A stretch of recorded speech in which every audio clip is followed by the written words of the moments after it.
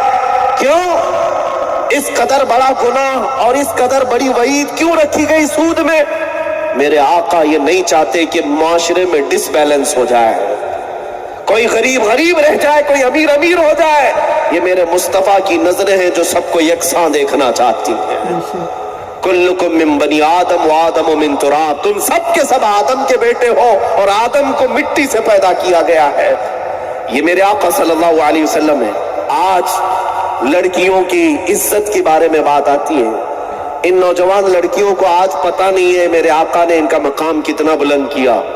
عورتوں سے بھی میں کہتا ہوں، تمہیں پتہ ہے یونان ایک بہت پاش حکومت کو کہا جاتا ہے، رومن ایمپائر اس زمانے کی سپر پاور طاقتیں تھی، لیکن ان کے زمانے میں عورتوں کا کیا مقام تھا پتہ ہے؟ 5 زنجیریں باندھ کر کے ان کو بازار میں لایا جاتا تھا، عورتوں کو 2 پیروں میں، 2 ہاتھوں میں، 1 گلے میں زنجیریں باندھ کر جانوروں کی طرح رکھا جاتا تھا۔ عورت کا مقام نہیں تھا۔ اور ستی کی رسم تو یہاں ہندوستان میں تھی کہ اگر کسی عورت کا شوہر مر جائے تو ستی کا رواج یہاں تھا کہ عورت کو بھی جلا دیا جاتا تھا، عورت کو جلا دیا جاتا۔ اس کا کیا قصور ہے بیوہ عورت کا؟ لیکن چند دنوں کے بعد یہ ستی کی رسم ختم ہوئی، پھر کیا کیا جانے لگا؟ ان بیوہ عورتوں کو جنگل میں چھوڑا جانے لگا کہ یہ معاشرے میں رہیں گی تو اب شگن ہے، یہ رہے گی تو برکت ختم ہو جائے گی۔ ان عورتوں کو جو آج لبرل عورتیں ٹی وی میڈیا پر بیٹھ کر کے چیختی ہیں کہ اسلام نے عورتوں کو پابند بنا دیا، گھر کی 4 دیواری کے اندر برقعے میں قید کیا، تمہیں پتہ نہیں میرے مصطفیٰ نے لڑکیوں کو کہاں سے کہاں پہنچایا؟ جب زندہ دفن کی جا رہی تھی تب میرے آقا نے فرمایا، اے لوگوں دفن مت کرو، ایک بیٹی کو بھی اگر پرورش کر کے شادی کر کے دے دیے تو جنت مجھ سے لے لینا، میں تمہارے جنت میں لے جانے کی ضمانت دیتا ہوں۔ جنت کی بشارت دی ایک بیٹی کی پرورش پر۔ تمہیں پتہ نہیں ہے، یہ بھونکنے والی جاہل عورتوں سے میں کہتا ہوں، ذرا اسلام کو پڑھو، میرے آقا کو پڑھو۔ جانتے ہو ایک جگہ میرے آقا تشریف لے جا رہے ہیں، رات کا وقت ہے، صحابہ ساتھ میں تھے، ایک گھر پر آسمان سے لے کر چھت تک کوئی روشنی ہے، روشنی۔ صحابہ دیکھ رہے تھے اور سرکار سے پوچھا، یا رسول اللہ یہ روشنی کیسی جو آسمان سے اس گھر پر خاص، باقی کسی گھر پر نہیں؟ میرے آقا نے دیکھا گھر کی طرف اور مسکرا کر فرمایا، جاؤ دیکھو اس گھر میں یا تو کسی یتیم بچے کی پرورش ہو رہی ہوگی یا تو آج ہی اس گھر میں بیٹی پیدا ہوئی ہوگی۔ صحابہ کہتے ہم جا کر کے اس گھر کو معلوم کرتے ہیں، جو رات کے وقت جس گھر کے وہ چھت پر روشنی آ رہی تھی آسمان سے، دروازہ کھٹکھٹا کر کے لوگوں سے پوچھا، کیا ہے تمہارے گھر میں؟ گھر والوں نے کہا، آج ہمارے گھر میں بچی کی ولادت ہوئی، بیٹی پیدا ہوئی۔ بیٹی کے پیدا ہونے پر میرے آقا صلی اللہ تعالیٰ علیہ وسلم نے جنت کی بشارت دی۔ ان خواتین کو پتہ نہیں جو آج سڑکوں پر نکلی ہوئی پڑوس ملک کی خواتین تھیں، میرا جسم میری مرضی، مجھے جیسا چاہے ویسا کرنے دو۔ تمہیں پتہ نہیں ہے میری بہنوں، دنیا تمہیں کتوں سے بھی زیادہ گندا دیکھنا چاہتی ہے، اور یہ عورت سمجھتی ہے یہ فیشن ہے۔ فیشن نہیں، مرد کی ہوس ایسی کہ یہ وہ مرد جو خواہشات کے پجاری ہیں، وہ عورتوں کو سٹیج پر ننگا دیکھنا چاہتے ہیں۔ وہ اس لیے نہیں کہ وہ عزت کریں گے، ارے یہ رال ٹپکانے والے کتے ان بچیوں کی کیا عزت کریں گے؟ وہ صرف اور صرف اپنی خواہشات نفسانی کی تکمیل چاہتے ہیں۔ صرف اور صرف اپنا جسمانی سکون چاہتے ہیں، جس کے لیے نوجوان لڑکیوں کے لباس کو نکال دیا گیا، ہاف لباس میں آؤ، کھٹ لباس میں آؤ، اسی لیے نہیں کہ یہ بہت بڑا فیشن ہے، بلکہ کچھ ایسے ہوس کے پجاری تمہیں ننگا دیکھنا چاہتے ہیں، اور یہ بچیاں سمجھتی نہیں، ان کو ایسا لگتا ہے کہ یہ معاشرے کا فیشن ہے، فیشن نہیں، یہ جانور بنانا چاہتے ہیں، جانور۔ آؤ اسلام کیا کہتا ہے میرے عزیزوں، برقعے کے خلاف لڑنے والے ان جاہلوں کو پتہ نہیں ہے ہماری بچیوں کو اگر برقع پہنایا گیا تو اس لیے نہیں کہ ان کو ہم دوسرا مقام دیتے ہیں، اس لیے کہ ان کو ہم قیمتی سمجھتے ہیں۔ ہر حیرا غیرہ نتھو کھیرا عورتوں کی طرف نظر نہ اٹھائے، اس لیے کہ انسانوں کے اندر جسمانی خواہشات ایسی ہیں، اور یہ تو بیوقوفی کی بات ہے نا، بیوقوفی کی بات ہے۔ یہ کہتے ہیں کہ تم اپنی نگاہیں نیچی رکھتے کیوں نہیں؟ اگر ہم عورتیں ہاف لباس میں آتی ہیں، کٹ لباس میں آتی ہیں، تم ایسی نظروں سے تمہاری نظروں کی خطا ہے، علماء کو کوستی ہیں، یا جو بھی ان کو بولنے آئے اسی کو الٹا دور جلنا چاہیے، آگ کو دور جلنا چاہیے، ایسا نہیں ہوتا۔ میرے عزیزوں، آپ کو پتہ ہے قرآن پاک مقدس کتاب ہے، اس کو غلاف لگاتے ہیں کہ نہیں لگاتے؟ غلاف لگاتے ہیں۔ خانہ کعبہ مقدس مکان ہے، خانہ کعبہ پر غلاف لگایا جاتا ہے، کیوں؟ کعبے کو ٹھنڈی لگتی ہے، کعبے کو گرمی لگتی ہے جو کالا کپڑا اڑایا جاتا ہے، یا مزار پہ چادر ڈالی جاتی، کیوں؟ کیا اولیاء کو ٹھنڈی اور گرمی لگتی ہے؟ نہیں، غلاف اور چادر اس لیے ڈالا جاتا ہے کہ ان کی عظمت شان بتائی جائے۔ کعبے کا غلاف اس کی شان بتاتا ہے، قرآن کا غلاف اس کی شان ہے، مزارات کی چادر ان کی شان ہے، اسی طرح میری ماں اور میری بہن کا برقع اس کی شان ہے، اس کی شان ہے، عظمت شان ہے۔ نبی پاک صلی اللہ تعالیٰ علیہ وسلم کے وہ اخلاق کریمانہ میں تمہیں بتانا چاہتا ہوں میرے عزیزوں۔ کائنات کے سب سے اعلیٰ اخلاق پر اگر کوئی دنیا میں آیا وہ میرے مصطفیٰ کی ذات ہے۔ جارج برنارڈ شاہ کی بات میں نے کیا، سر تھامس ایک انگریز مفکر ہے، وہ کہتا ہے کاش میں محمد صلی اللہ علیہ وسلم کے زمانے میں پیدا ہوتا اور ان کو اپنے قریب سے دیکھتا تو میں ان کے پاؤں کو دھو کر کے پیتا۔ اور اتنا ہی نہیں، ہمارے دیش کے موہن داس کرم چند گاندھی وہ خود لکھتے ہیں کہ اگر کبھی مجھے اپنے اندر یقین، کانفیڈنس لیول پیدا ہوتا ہے تو پروفیٹ محمد صلی اللہ علیہ وسلم کی تعلیمات پڑھ کر پیدا ہوتا، کانفیڈنس لیول۔ اور سروجنی نائیڈو کا نام بھی سنا ہوگا، وہ خود کہتی ہے کہ آج تک دنیا میں اگر کسی کے انقلاب کا اثر باقی ہے تو صرف محمد عربی کا ہے۔ سبحان اللہ، سبحان سچی ہے، غیروں نے جو پڑھا ہے وہ کہا بھی ہے۔ یہ چند بھونکنے والوں کو اگر چھوڑ دیں تو میں ان لوگوں کی بھی ایک لمبی فہرست رکھتا ہوں جن کا میرے دین اسلام سے تعلق تو نہیں ہے، لیکن میرے آقا کی محبت میں سرشار ہو کر انہوں نے نغمے بھی سنا ہے، وہ ہمارے دین سے تعلق نہیں رکھتے۔ جارج برنارڈ شاہ کا نام سنا ہوگا، بہت بڑا ایک فلسفر تھا، ایک بہت بڑا محقق دانشور گزرا ہے انگریز۔ جارج برنارڈ شاہ لکھتا ہے کہ آج کے دنیا میں جتنے مسائل ہیں، بھوکمری ہو، خودکشی ہو، زنا ہو، چوری ہو، ڈکیتی ہو، ان سب کو اگر کوئی حکومت ہو یا کوئی قیادت صحیح کر سکتی ہے تو صرف محمد کی قیادت ہے صلی اللہ علیہ وسلم۔ یہ کون کہتا ہے؟ جارج برنارڈ شاہ کی لکھی ہوئی چیز موجود ہے، کہتا ہے اگر محمد آج بھی آ جائیں تو ان کی قیادت میں سارے مسائل حل ہو جائیں گے، سارے مسائل حل ہو جائیں گے۔ یہ وہ لوگ کہتے ہیں جو پڑھے لکھے ہیں، جنہوں نے دیکھا ہے، اس لیے کہ میرے آقا صلی اللہ تعالیٰ علیہ وسلم اس مکہ کی سرزمین میں مبعوث ہوئے تھے جہاں ہر طرح کی برائیاں موجود تھیں، ہر طرح کی خرابیاں۔ تمہیں پتا ہے بچیوں کو زندہ دفن کرنے والی رسم مکہ میں موجود ہے، وہاں پر ماں اور بیٹیوں کو بازار میں لا کر بیچ دینے کی رسم موجود ہے، پیسہ جمع ہو جائے تو جوے میں اڑانے کی رسم موجود ہے، اور شراب 50 سال پرانی جمع کر کے پینا، وہ بھی حرم کے اندر۔ یہ تمام عادتیں ان کے اندر موجود ہے، لیکن 10 سال کا عرصہ نہیں گزرا، 10 سال کا عرصہ نہیں گزرا، جو ڈکیت تھے، جو چور تھے، مکہ کے حالات بڑے مشہور تھے، وہاں کے حالات میں کیسا انقلاب آیا، ایک عرب نے آدمی کا بول بالا کر دیا، خاک کے ذروں کو ہمدوش ثریا کر دیا، خود نہ تھے جو راہ پر اوروں کے ہادی بن گئے، کیا نظر تھی جس نے مردوں کو مسیحا کر دیا۔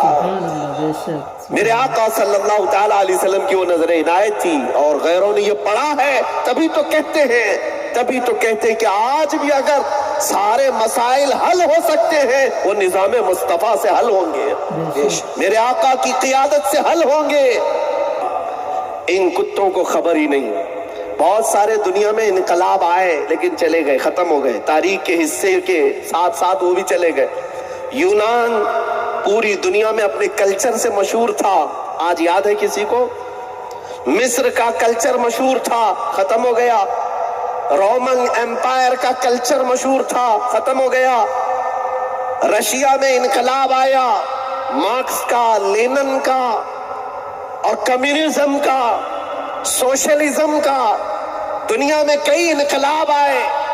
ڈیموکریسی پہلے نہیں تھی، ڈیموکریٹک انقلاب آیا، لیکن بہت سارے انقلاب، یہ جو ریولیوشن آئے، 100 سال، 200 سال، 150 سال، 250 سال، اس کے بعد تاریخ کے حصے میں ختم ہو گئے، لیکن ایک ریولیوشن مدینے سے اٹھا، میرے آقا صلی اللہ علیہ وسلم کا لایا ہوا انقلاب، یہ زمانے کی آندھیوں کے ساتھ ختم نہیں ہوا، بلکہ آج حالت یہ ہے کہ ان کے ماننے والے کبھی کم نہیں ہوئے، جتنی آندھیاں چلائی جائیں گے بڑھتے ہی جاتے ہیں۔ اسلام کی فطرت میں قدرت نے وہ لچک دی ہے، جتنا ہی دباؤ گے اتنا ہی وہ ابھرے گا۔ یہ میرے آقا کا انقلاب ہے جو آج بھی موجود ہے، آج بھی موجود۔ میں آج جو میسج دے رہا ہوں ان لوگوں کو جو میری تقریر سنتے ہیں، وہ آپ میں سے نہیں، میں میرے آقا صلی اللہ علیہ وسلم کی تعلیمات بتا رہا ہوں۔ جانتے ہیں ان کے اخلاق کریمانہ یہ تھے کہ آپ نے فرمایا تھا کہ راستے سے تکلیف کی چیز ہٹا دینا بھی صدقہ ہے۔ وہ کانٹا برداشت نہیں کرتے، وہ راستے میں پتھر برداشت نہیں کرتے، بلکہ مدینہ طیبہ میں اس وقت عربوں کا حال تھا تلوار لے کر چلتے تھے۔ حضور صلی اللہ علیہ وسلم کے سامنے ایک صاحب تلوار لٹکائے اپنے کندھے پر آ رہے تھے، تلوار کی نوک سامنے تھی، میرے آقا نے فرمایا تلوار کی نوک پیچھے کر لو، اس لیے کہ میں نہیں چاہتا امن کے حالات میں تلوار کی نوک کسی کی طرف ہو۔ یہ میرے آقا کی تعلیمات تھیں، فرامین ہیں۔ وہ تلوار کی نوک بھی امن کے حالات میں دوسروں کے سامنے دیکھنا پسند نہیں کرتے۔ تم نے تو صرف جہاد کو پڑھا ہے نا، تم نے صرف میرے آقا کی جنگوں کو دیکھا ہے، لیکن جو جنگ ہوئی ہیں، جہاد ہوئے ہیں، اس کی اپنی الگ تاریخ ہے، اور جہاد کا لفظ بولنے سے میں کبھی نہ کتراتا ہوں نہ ڈرتا ہوں۔ الحمدللہ میں برسر اعلان یہ کہوں گا، میرے آقا صلی اللہ علیہ وسلم کا جو پوتر جہاد ہے، مقدس جہاد ہے، اس کو بدنام کرنے کی کوشش مت کرو دجالی میڈیا۔ تمہیں پتہ نہیں ہے میرے آقا صلی اللہ تعالیٰ علیہ وسلم کا یہ جو جہاد ہے، دنیا کی ساری جنگیں ایک طرف، میرے آقا کا جہاد ایک طرف۔ تمہیں پتہ نہیں ورلڈ کی جو سب سے بڑی جنگیں ہوئی، آپ کو پتہ ہے نا، world war first, world war second, جنگ عظیم، 2 جنگیں ہوئی ہیں دنیا میں بہت بڑی۔ ورلڈ وار فرسٹ جو 1920 تک چلی، ختم ہوئی، اس میں 3 کروڑ لوگ مارے گئے۔ کتنے؟ 3 کروڑ۔ اور ورلڈ وار سیکنڈ جو ہوئی، دوسری جنگ عظیم، جس میں برطانیہ، انگلینڈ، فرانس، جرمن، اٹلی اور ترکی، پھر رشیا، یہ سب کے سب ملوث رہے۔ دوسری جنگ عظیم میں 5 کروڑ کے قریب لوگ مارے گئے، بے گھر ہوئے، زخمی ہوئے۔ 3 کروڑ، 5 کروڑ۔ اور دنیا کی آج بھی جو جنگیں ہو رہی ہیں، لاؤ، رشیا جو آج یوکرین پر حملہ کر کے کتنوں کی جانیں لے رہا ہے، تمہیں نظر نہیں آتا؟ میڈیا پر بیٹھ کر کے دلالی کرنے والے تمہیں نظر نہیں آتا؟ امریکہ اپنے بم گرا کر عراقیوں کو کتنا مار چکا، تمہیں تعداد معلوم ہے؟ آج ملک شام میں 8 لاکھ بچے ختم ہو چکے، یمن کے 50,000 سے زیادہ گھر تباہ ہو چکے، عراق میں نے خود اپنی آنکھوں سے دیکھا بہت بڑا گراؤنڈ جس پہ پہلے بچے فٹ بال کھیلتے تھے، آج جا کر دیکھو تو قبروں سے بھرا ہے، قبروں سے بھر گیا ہے۔ یہ ظلم کی نئی نئی داستانیں تم لکھتے ہو، اور آؤ میرے مصطفیٰ کے جہاد پہ بات کرتے ہو۔ میرے آقا 17 جنگوں میں شریک رہے، 17 جنگوں میں 10 سال کے اندر 17 جنگیں ہوئی۔ تمہاری ایک جنگ میں 3 کروڑ، دوسری جنگ میں 5 کروڑ، اور آج بھی چل رہے لاکھوں کی تعداد میں۔ تاریخ کیوں نہیں پڑھتے؟ میرے آقا 17 جنگوں میں شریک ہوئے، اور کل 17 جنگوں میں دشمنوں کی طرف سے جو لوگ مارے گئے وہ کل 248 لوگ تھے، صرف 250 کی تعداد میں پورے 17 جنگوں میں لوگ مارے گئے، اور پھر بھی یہ چیخ رہے ہیں جہاد جہاد جہاد۔ دنیا کی یہ ساری چیزیں تمہیں نظر نہیں آتی؟ کتنوں کی جانیں یہاں پر یہ دبنگ لوگ لے چکے۔ آج جس کے پاس طاقت ہے اسے کوئی دہشت گرد نہیں کہے گا۔ امریکہ جو چاہے کر لے، رشیا جو چاہے کر لے، ان بھیگی بلیوں کی زبان سے کبھی نہیں نکلتا کہ رشیا آتنکی حملے کر رہا ہے، رشیا یوکرین کو دبا رہا ہے۔ کوئی نہیں کہے گا یہ میڈیا پر بیٹھا ہوا، اس کو وار کہیں گے، آپسی جنگ کہیں گے، اور کہیں کسی مسلمان کا نام آ جائے، چاقو بھی نظر آئی تو آتنکواد ہے، دہشت گرد ہے۔ یہ دغلی پالیسی، یہ ڈبل رول، یہ منافقت کا چہرہ، جس کی وجہ سے تم نے آج زہر بھر رکھا ہے، پورے ہندوستان میں زہر بھرا ہوا ہے۔ میرے عزیزوں، میں ہندوؤں سے بھی کہوں گا کہ جب کبھی کوئی بات سنو تو پہلے اس کی تحقیق کرو۔ واٹس ایپ یونیورسٹی پر ایمان مت لاؤ۔ یہ جو واٹس ایپ سے گشت کرتی ہیں خبریں، جس چیز کو گھمایا جاتا ہے یہاں پتہ ہی نہیں چلتا۔ میں نے بہت دن پہلے ہی سنا تھا، یہ واٹس ایپ میں پھیلانے والوں کا حال ایسی ہے کہ ایک بادشاہ کے گھر میں اس کی جو ملکہ تھی وہ بڑی خوش تھی۔ وہ ملکہ سے کیا ہوا تھا، اس ملکہ کی جو خادمہ تھی، اس خادمہ نے آ کر کے کہا، بہت خوش تھی، ملکہ نے پوچھا کیا ہوا؟